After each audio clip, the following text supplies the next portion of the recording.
Hello साथियों, तो finally जिस घड़ी का आपको पिछले 3 वर्षों से इंतजार था फ्रेंड्स, वो घड़ी आ चुका है और आपका ग्रुप डी का जो एग्ज़ाम है वो घोषित कर दिया गया फ्रेंड्स। जैसा कि पता है कि ग्रुप डी का एग्ज़ाम जो है वो 17 अगस्त से होने वाला है फ्रेंड्स, और आप निश्चित रहे 17 अगस्त से आपका एग्ज़ाम स्टार्ट हो जाएगा। जैसा कि फ्रेंड्स रेलवे का एनटीपीसी में आप देखे होंगे कि भाई जैसा बोला 12 जून को एग्ज़ाम बोला था, तो 12 जून को एग्जैक्टली एग्ज़ाम स्टार्ट हुआ। हालांकि ये मैक्सिमम पॉसिबिलिटी बनती है फ्रेंड्स कि आपका 17 अगस्त से एग्ज़ाम स्टार्ट हो जाएगा, ठीक है। तो देखिए, अब मुश्किल से आपके पास 45 दिनों का समय बचता है, तो ऐसे 45 दिनों में ऐसे आपको कौन से टॉपिक पढ़ने चाहिए और कितने टॉपिक को कवर करना चाहिए फ्रेंड्स कि डेफिनेटली आपका सिलेक्शन हो जाए। तो फ्रेंड्स आज की इस वीडियो में मैं वही बताने वाला हूं कि आपको इन 45 दिनों में कैसे लेवल ऑफ कंसंट्रेशन बढ़ाना है और कौन से टॉपिक को मेनली कवर करना है जहां से क्वेश्चंस ग्रुप डी के अंदर भर भर के पूछे जाते हैं। तो चलिए फ्रेंड्स वीडियो को स्टार्ट कर लेते हैं और देखते हैं कि कहाँ से आपका प्रश्न पूछा जाता है।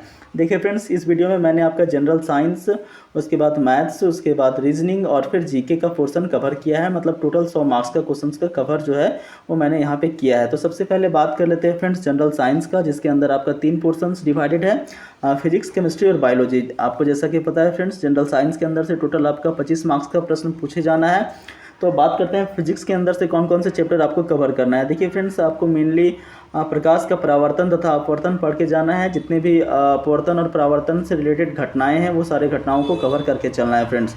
वहीं फ्रेंड्स नेक्स्ट चैप्टर है आपका मानवनेत्र और प्रकाश का वर्ण विक्षेपण।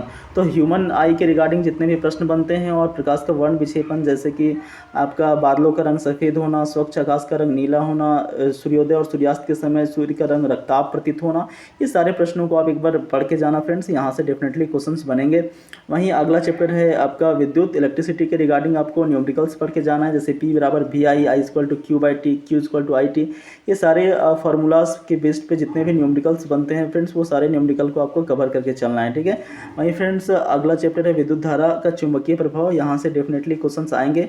इसमें से आपको विद्युत मोटर, विद्युत जनरेटर, फ्लेमिंग का बाएं हाथ का नियम, फ्लेमिंग का दाएं हाथ का नियम, ऑस्टर्ट्स लॉ, ये सारे नियम को एक बार देख के चलना है। अगला चैप्टर है फ्रेंड्स गति और फिर बल तथा गति का नियम। तो भाई गति के अंदर से मेनली आपको 3 इक्वेशंस, जैसे S equal to UT plus half AT square, V square minus U square equal to 2AS और V equal to U plus AT, ये सारे तीनों जो न्यूमेरिकल्स, तीनों जो इक्वेशंस है फ्रेंड्स, इसके रिगार्डिंग जितने भी न्यूमेरिकल्स बनते हैं सारे न्यूमेरिकल्स को आप एक बार देख करके जाएँ। वहीं फ्रेंड्स अगला चैप्टर है आपका बल तथा गति का नियम। यहाँ से आपको मेनली न्यूटन के तीनों गति का नियम पढ़ के जाना है और न्यूटन के तीनों गति के नियम के जितने भी उदाहरण हैं, ठीक है, जैसे तीसरा नियम से कई सारा उदाहरण बनता है, जैसे गोली का छूटना, ये सब जो न्यूटन के गति के तीसरे नियम का उदाहरण है।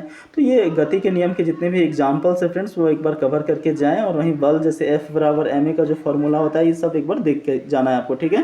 वहीं फ्रेंड्स ग्रेविटेशन भी आपको कवर करके जाना है। ग्रेविटेशन से मेनली आपका न्यूमेरिकल्स का क्वेश्चंस बनेंगे।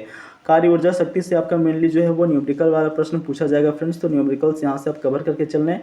वहीं साउंड से भी आपका न्यूमेरिकल वाला प्रश्न पूछा जाएगा। नेक्स्ट आपका जो केमिस्ट्री फ्रेंड्स, केमिस्ट्री के अंदर से आपको मेनली 6 चैप्टर पढ़ के चलना है। पहला आपका अम्ल क्षार लवण हो गया, दूसरा धातु या धातु, तीसरा कार्बन तथा उसके यौगिक। अम्ल क्षार लवण से मेनली लवण परिवार के अंदर कास्टिक सोडा हो गया, NaCl हो गया, पेरिस ऑफ प्लास्टर हो गया, जिप्सम हो गया, ये सारे को फॉर्मूला आपको एक बार कवर करके चलना है, ठीक है। वहीं एसिड भी आप एक बार पढ़ लें। अम्ल में H2SO4 HNO3, ये सब एक बार देख करके चलना है फ्रेंड्स आपको। धातु या धातु के अंदर आपका मेनली इसके प्रॉपर्टीज़ को देख करके चलना है। धातु के क्या क्या प्रॉपर्टी होते हैं, अधातु के क्या क्या गुण होते हैं, ठीक है, ये सभी गुण धर्मों को एक बार देख के चलना है। कार्बन तथा उसके यौगिक में फ्रेंड्स आपको मेनली जो है वो एल्केन, एल्कीन और एल्काइन का फॉर्मूलाज, फिर एल्केन के अंदर जितने भी समूह बनते हैं, जैसे कि आपका alcohol, aldehyde, ketone, carboxylic acids, methane हो गया, इथेन हो गया, प्रोपेन, ब्यूटेन, पेंटेन, हेक्सेन्स, ये सारे को कवर करके चलना है। सारा का फॉर्मूला एक बार आपको पढ़ के चलना है, ठीक है।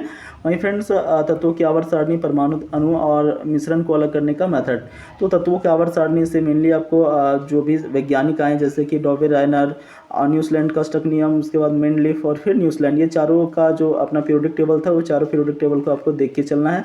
परमाणु अणु में मेनली आपको नील्स बोर का मॉडल, उसके बाद रदरफोर्ड का मॉडल, और साथ में फ्रेंड्स जो भी मूल कंसेप्ट से क्वेश्चंस बनते हैं वो सारे फार्मूला बेस्ड मूल कंसेप्ट से क्वेश्चन बनेंगे फ्रेंड्स, तो उसको भी एक बार आप देख के चलें। वहीं मिश्रण को अलग करने वाले विधि भी आपको एक बार पढ़ लेना है फ्रेंड्स, जैसे उदरोपातन का मेथड होता है, डिस्टिलेशन होता है यानी आसवन होता है, प्रभाजी आसवन होता है, ये सारे मेथड 65 को एक बार देख लें। बायोलॉजी की बात कर लेते हैं फ्रेंड्स। बायोलॉजी में आपका मेनली जो है वो प्रश्न इन चैप्टरों से पूछा जाएगा, जैसे कोशिका हो गया, उत्तक हो गया, पादप एवं प्राणियों का वर्गीकरण हो गया। तो भाई कोशिका के अंदर जितने भी पार्ट्स होते हैं, जैसे आपका राइबोसोम, लाइसोसोम, माइटोकॉन्ड्रिया, ये सारे पार्ट्स का फंक्शंस को एक बार आप देख करके जाएं, इनके कार्यों को देख करके जाएं। टिश्यू के अंदर आपका जंतु उत्तक और पादप उत्तक देख के जाना है फ्रेंड्स। जंतु उत्तक के बहुत सारे टाइप्स होते हैं, सारे टाइप्स को पादप उत्तक में पेरेन्काइमा, कोलेनकाइमा, स्क्लेरेन्काइमा को एक बार देख करके जाएं। उसके बाद प्राणियों का वर्गीकरण में आपको mainly friends thallophyta, bryophyta, pteridophyta, आवर्तबीजी, अनावर्तबीजी, ये सारे को एक बार देख के जाना है, ठीक है। वहीं फ्रेंड्स मानव शरीर के तंत्र, उसके बाद मानव मस्तिष्क और जैव विकास। मानव शरीर के तंत्र के अंदर आपको मेनली पाचन तंत्र, उत्सर्जन तंत्र, वहन तंत्र, ये सारे के अंदर कौन कौन से एंजाइम कार्य करते हैं, सारे एंजाइम को एक बार देख लेना। पेप्सिन एंजाइम हो गया, सलाइवरी एमाइलेज हो गया, ये सारे को एक बार देख लें फ्रेंड्स, डेफिनेटली यहाँ से भी क्वेश्चंस बनते हैं। मानव मस्तिष्क के अंदर आपका अग्र मस्तिष्क, पश्च मस्तिष्क, मध्य मस्तिष्क, ये सभी मस्तिष्क के जो टाइप्स होते हैं, इनके कार्य क्या क्या होते हैं फ्रेंड्स, कार्य को एक बार देख लें, यहाँ से भी डेफिनेटली आप प्रश्नों को सॉल्व कर पाएंगे। जैव विकास के अंदर आपका समजात हो गया, समरूप हो गया और अवशेषी अंक को एक बार आप कवर कर लें, ठीक है फ्रेंड्स। ये मेनली आपका टॉपिक रहा जनरल साइंस के अंदर। आप बात करते हैं मैथ के अंदर, तो मैथ और रीजनिंग के अंदर बात कर लेते हैं फ्रेंड्स। मैथ और रीजनिंग के अंदर भी मैं आपको ऐसे टॉपिक्स बताऊंगा जहां से डेफिनेटली आपके एग्जाम के अंदर क्वेश्चंस बनेंगे। तो सबसे पहला जो है, यहाँ पे आप देख पा रहे होंगे फ्रेंड्स, सबसे पहले कोडिंग डिकोडिंग हो गया, एनालॉजी हो गया, नंबर सीरीज हो गया, डायरेक्शन और सिलोजिज्म। भाई कोडिंग डिकोडिंग के अंदर आपको ए से लेकर के जेड तक सभी लेटर का क्रम याद होना चाहिए। जैसे पी जो है वो 16 पे है, डब्ल्यू जो है वो 23 पे है, वाई जो है वो 25 पे है, तो सारे का क्रम याद रखें। डेफिनेटली यहाँ से भी जो क्वेश्चन आएंगे वो आप इसको सॉल्व कर लेंगे फ्रेंड्स। वहीं एनालॉजी के अंदर भी आप इजिली सॉल्व कर सकते हैं। जैसे प्रश्न पूछ दिया जाए, भाई घुटने का संबंध पाँव से है, तो कलाई का संबंध किससे होगा, तो ऑब्वियस सी बात है हाथ से होगा। नंबर सीरीज के अंदर आपसे प्रश्न पूछ देगा कि भाई 1 4 9 है, अगला डिजिट जो है वो क्या होगा, तो अगला 16 होगा। नंबर सीरीज को एक बार देख लेंगे तो ये भी बन ही जाएगा, ठीक है। डायरेक्शन के अंदर आप देख लें, अच्छे क्वेश्चंस पूछे जाते हैं फ्रेंड्स, यहाँ से 3-4 नंबर के क्वेश्चन आ ही जाते हैं। सिलोजिज्म भी आप देख लें फ्रेंड्स, सिलोजिज्म भी आपको 2-2 स्टेटमेंट और 2-2 कंक्लूजन, और 2-2 स्टेटमेंट 3-3 कंक्लूजन, 3-3 स्टेटमेंट 3-3 कंक्लूजन, ये 3-4 टाइप जो है फ्रेंड्स आप देख लें। डेफिनेटली यहाँ से भी क्वेश्चन आप कर पाएंगे, ठीक है। वहीं कुछ चैप्टर्स और मैं बता देता हूँ जहाँ से मुख्य रूप से प्रश्न पूछे जाते हैं। तो स्टेटमेंट कंक्लूजन हो गया, यानी कथन निष्कर्ष हो गया, ठीक है। मैथमेटिकल ऑपरेशन हो गया, कैलेंडर हो गया, क्लॉक हो गया, ये चारों चैप्टर्स भी आप देख ले फ्रेंड्स, यहाँ से भी डेफिनेटली क्वेश्चंस बनेंगे। यहाँ पे कैलेंडर की और मैथमेटिकल ऑपरेशन की बात करें फ्रेंड्स, तो जैसे प्लस को माइनस कहा जाता है, भाग को जो है वो गुना कहा जाता है, ठीक है। तो इस टाइप से प्रश्न पूछ देगा, 4 + 9 है, भाग 6 है, बोलेगा भाई इसको सॉल्व करके बताओ, तो सॉल्व कर लेना है आपको। कैलेंडर के अंदर जनरली क्वेश्चन पूछा जाता है कि 1 अगस्त 2020 को जो है वो आपका शुक्रवार था, तो 1 अगस्त 2022 को कौन सा दिन होगा। फिर आपका जनरली पूछा जाएगा 26 जनवरी 1950 को कौन सा दिन था, तो इस टाइप से प्रश्न पूछ लिए जाते हैं। क्लॉक के अंदर आपका एंगल बेस्ड क्वेश्चन पूछा जाता है कि पूछ देगा भाई 2:30 पे घड़ी के दोनों सुइयों के बीच जो है वो कितना कोण बन रहा है। नॉन वर्बल रीजनिंग के अंदर आपका फिगर वाला क्वेश्चन पूछा जाता है भाई, तो फिगर वाला क्वेश्चन को एक बार देख के चलना है आपको। यहाँ से आपका 4 से 5 नंबर के क्वेश्चंस बन जाते हैं। वहीं फ्रेंड्स 2 चैप्टर आपको डेटा सफिशिएंसी और आपका स्टेटमेंट एंड अजम्पशंस भी आपको एक बार कवर करके चलना है। डेफिनेटली यहाँ से भी क्वेश्चंस बन जाते हैं। अब देख लेते हैं फ्रेंड्स मैथमेटिक्स के अंदर, जैसा कि फ्रेंड्स आपको पता है मैथमेटिक्स के अंदर से जो टोटल है वो आपका 25 मार्क्स का क्वेश्चन बनता है। तो आपको ये पोर्शंस आपको कवर करके चलना है। टाइम एंड वर्क हो गया, टाइम एंड डिस्टेंस हो गया, SI CI हो गया, पाइप एंड सिस्टेंस हो गया, परसेंटेज हो गया, प्रॉफिट लॉस हो गया, ठीक है। ये टोटल 6 चैप्टर यहाँ पे मैंने बता दिया आपको।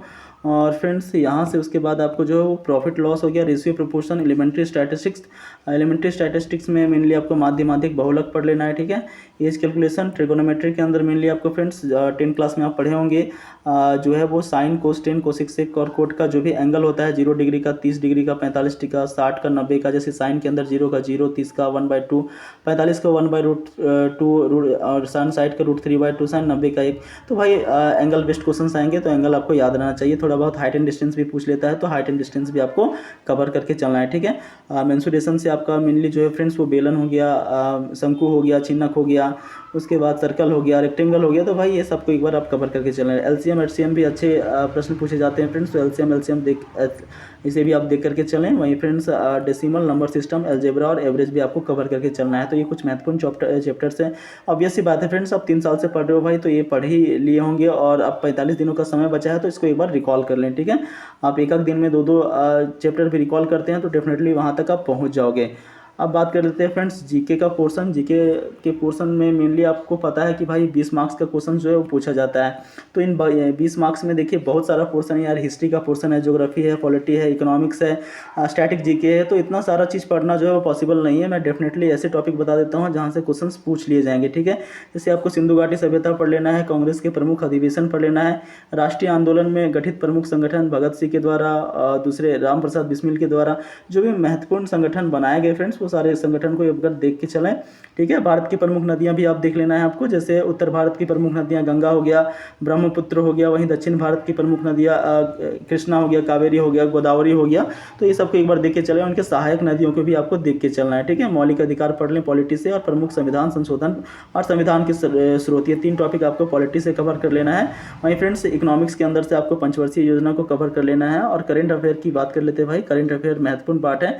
करंट अफेयर के अंदर आपको मेनली जो है वो न्यू अपॉइंटमेंट, नई नियुक्तियाँ, प्रमुख सैन्य अभ्यास, जो भी सेना के अंदर अभ्यास किए गए हैं वो सारे अभ्यास को, नवीनतम सूचकांक, रैंकिंग पढ़ लेना है भाई कि 2022 और 21 के अंदर रैंक भारत का क्या रहा, जैसे कि भ्रष्टाचार में, मीडिया के अंदर, खुशहाली के अंदर, सारा एक बार रैंकिंग को एक बार देख के जाएँ तो डेफिनेटली यहाँ से भी क्वेश्चंस बन जाएंगे। नवीनतम पुस्तकें मेनली आपको 2022 और 21 के अंदर कौन कौन से पुस्तकें छपी, जैसे what do I do, Raghuram Rajan के द्वारा पुस्तक लिखा गया था। तो ये सारे पुस्तक से वो पूछे जाते हैं। खेल पुरस्कार के अंदर जो वर्तमान में 2022 के अंदर 21 के अंदर पुरस्कार मिले हैं, राजीव गांधी खेल रत्न पुरस्कार हो गया, आईपीएल के अंदर किसको क्या पर्पल कैप मिला, ऑरेंज कैप मिला, ये सब एक बार देख के चलें। और साथ में ये भी कवर कर लेना है फ्रेंड्स कि जो गेम्स होने वाले हैं, जैसे कि T20 गेम हो गया भाई, कहाँ होने वाला है, तो इस बार ऑस्ट्रेलिया के अंदर होगा। वनडे गेम जो है वो कहाँ पे होने वाला है, और ओलंपिक खेल्स जो है वो कहाँ पे होने वाले हैं। तो एक बार जो है वो इसे कभी कवर करके चलें तो डेफिनेटली आप जो है वो इस एग्ज़ाम में सफल हो जाएंगे, ठीक है फ्रेंड्स। हालांकि इस चैनल के माध्यम से मैं आपको कंप्लीट ग्रुप डी का प्रिपरेशन कराने वाला हूँ, तो चैनल को सब्सक्राइब कर लें और वीडियो को लाइक कर लें। मिलते हैं नेक्स्ट वीडियो में एक नई अपडेट के साथ, तब तक के लिए नमस्कार।